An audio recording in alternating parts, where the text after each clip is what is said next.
Assalamualaikum warahmatullahi wabarakatuh.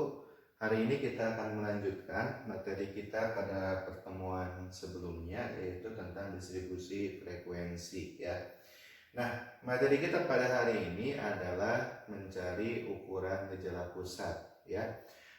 Nanti kita akan mencari beberapa hal ya. Nanti ada rata-rata, kemudian atau min ya, nilai tengah, ada median, kemudian ada modus yaitu nilai yang paling banyak muncul, kemudian kita juga nanti akan mencari desil, kuartil, persentil gitu ya, kuartil, nah nilai-nilai tersebut ya. Nah, kalau median itu adalah ketika data itu dibagi menjadi dua bagian yang sama ya. Kalau kuartil itu data dibagi menjadi 4 bagian yang sama. Kemudian kalau desil itu data dibagi menjadi 10 bagian yang sama. Kemudian kalau persentil data dibagi menjadi 100 bagian yang sama. Nah, datanya itu adalah kita akan melanjutkan dari pertemuan yang sebelumnya yang sudah kita cari ya, tabel distribusi frekuensinya. Nah, maka untuk mencari data-data yang kita butuhkan tadi ya, maka sebelum kita mencari berapa sih nilai minnya, rata-ratanya berapa sih nilai mediannya, berapa sih nilai modusnya, maka ada beberapa data penunjang dulu yang harus kita cari terlebih dahulu ya. Nah, yang pertama yang harus kita cari itu adalah berapa sih nilai tengahnya ya. Misalkan kita akan mencari rata-rata hitung ya, rata-rata ukur, kemudian rata-rata kuadratis ya, ada 3 rata-rata. Nanti untuk fungsi dari setiap rata-rata itu ada penjelasan di modul ya. Nah, maka yang pertama yang harus kita cari itu adalah nilai tengah dari masing-masing kelas ya. Nah, kelas yang pertama sampai kelas ke-6 ini memiliki 5 interval ya, 20 sampai 24. Nah, berapa nilai tengah dari 20 dan 24 itu ya? Kalau kita lihat, hitung 20, 21, 23, 20, 21, 22, 23, 24. Nah, maka 20, 21, 22 ya. Nilai tengah kelas pertama itu adalah 22 ya. Kemudian nilai tengah kelas kedua 25, 26 berarti 27 ya. Nah, nilai tengah kelas ketiga ada 32, kelas keempat 37, kelas kelima adalah 42 dan kelas terakhir adalah 47 ya. Nah, ini adalah nilai tengah dari setiap kelas yang ada. Nah, setelah kita mencari nilai tengah dari setiap kelas ya, maka untuk mencari nilai rata-rata itu kita memerlukan adalah fx ya. Nah, yang kedua kita memerlukan nilai fx ya. Fx itu adalah frekuensi ini f dikali x, tadi nilai tengah dari setiap kelas yang sudah kita cari ya. Maka yang pertama ini adalah 2 dikali 22 yaitu 44 ya. Kemudian 3 ya dikali 27 adalah 81. 5 kali 32 adalah 160 ya. Kemudian 7 dikali 37, nah ini agak enceng ya, itu adalah 259. 10 kali 42 adalah 420 dan 3 kali 47 adalah 141 ya. Nah, kita sudah menemukan nilai fx-nya ya.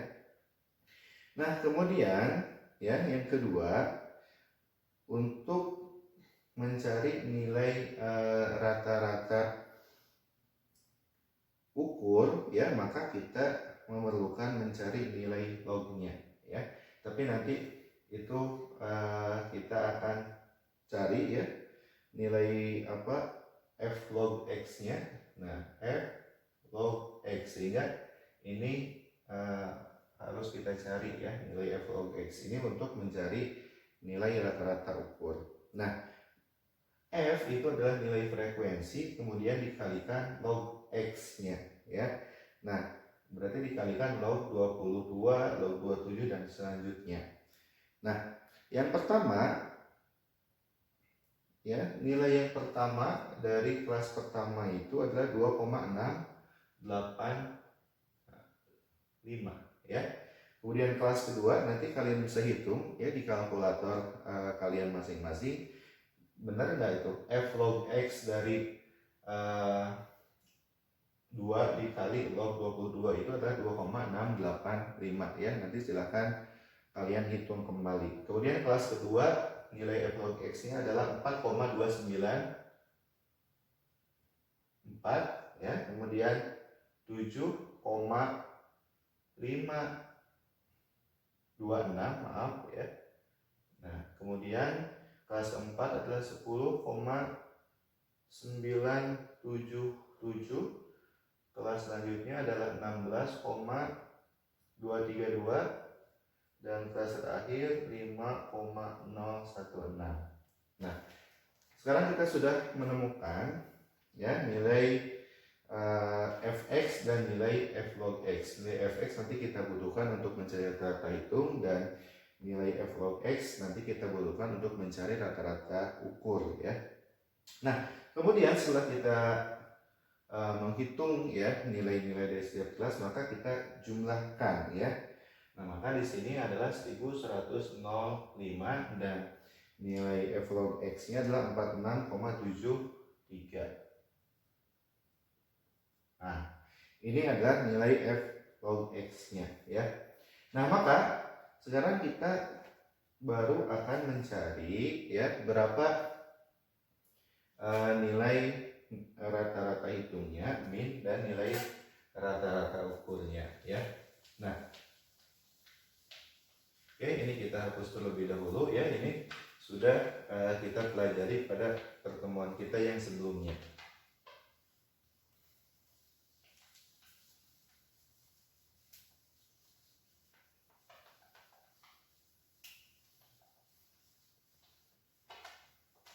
Nah, sebelum kita mencari berapa nilai rata-rata hitung ya, maka yang pertama adalah kita mencari rata-rata hitung ya. Nah, ini adalah rata-rata hitung atau X ya.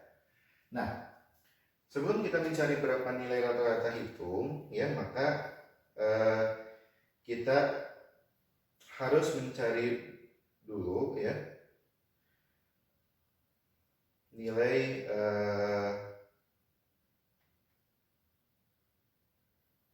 ininya apa, berapa nilai fx-nya tadi ya sudah kita cari ya.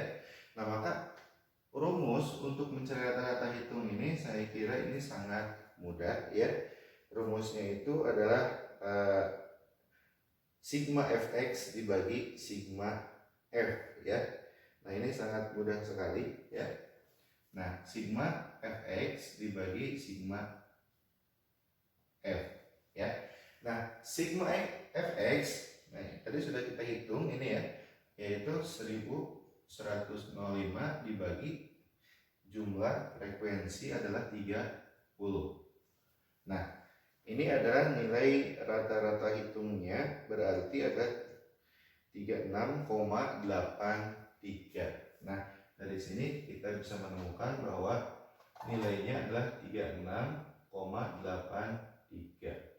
Ini adalah nilai rata-rata hitung dari data yang kita punya tadi. Nah, sedangkan yang kedua untuk mencari rata-rata ukur ya, atau simbolnya MG, maka untuk mencari rata-rata ukur pun sama ya, seperti tadi mencari rata-rata hitung. Hanya yang membedakan yang tadi itu adalah memakai fx, sedangkan mencari rata-rata ukur itu yang dihitungnya adalah sigma f log x ya. Nah, ini kita tulis mg ya. Nah, ini adalah sigma f log x ya, tadi sigma f log x. Nah, ini dibagi jumlah data yang kita punya ya, dibagi jumlah n ya. Nah, maka ini adalah 46,73 ya. Nah, ini kan tadi sudah kita hitung ya. Sigma F log X nya adalah 46,73 dibagi jumlah n, yaitu tadi 30, atau bisa juga ini yaitu frekuensinya ya, sigma F ya. Nah, sigma F nya ada 30 ya. Nah, sehingga ini nilainya adalah 1,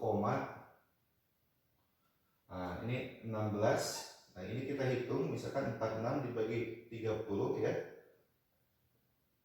Oke, kita hitung dibagi 30, 1, 30, 16,73 ya. 167. Nah, ini berarti koma ya. 167 dibagi ini berarti 5, 150 ya. Nah, berarti sisa 173. Nah, ini 5 lagi, 30, 150. Nah, ini 23.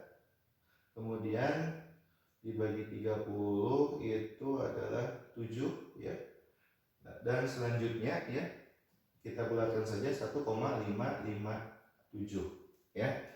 Nah, sekarang kita sudah menemukan bahwa nilai MG-nya itu adalah 1,557. Nah, akan tetapi nilai 1,557 ini adalah nilai log ya. Sehingga kita harus mengantilogkan ya 1,557 ini ya. Dan itu bisa kita menggunakan kalkulator ya. Sehingga nanti kalau ini sudah diantilogkan, maka hasilnya adalah 36,14 ya. Nah, ini adalah nilai rata-rata ukurnya. Dan kita bisa lihat ya, nilai rata-rata hitung dan nilai rata-rata ukur ini memiliki nilai yang berdekatan satu dengan yang lainnya. Nah, oke, kita sudah mencari ya dua nilai rata-rata ini ya, dan semoga bermanfaat. Demikian pertemuan kita pada hari ini. Assalamualaikum warahmatullahi wabarakatuh.